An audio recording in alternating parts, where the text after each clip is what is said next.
Hello, everyone.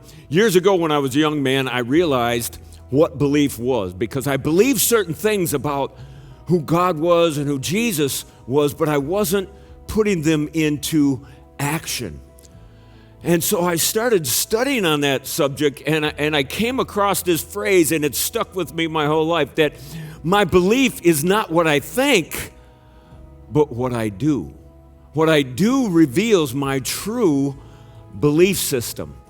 James bears this out in the first chapter. James writes that if we just read the word, if we hear it, but we're not doers of it, we live lives of deception. Some people have called that living lives of hypocrisy. Later on, James says this in verse 25.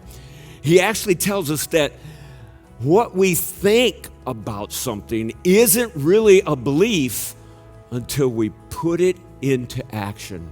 For years, I played basketball, and I heard people always talk about, well, you must practice a lot and I heard this phrase, because practice makes perfect. And actually, practice does not make perfect. Practice makes permanent how you practice. So if you practice wrong, it makes it permanent that when the game's on the line, you're going to do something wrong. So how we practiced became how we played. And so the teams that were championship teams were the ones that practiced very difficult. It was like game situation. They put as much heart and soul in their practice as they did in the game, because what we do is really what we believe.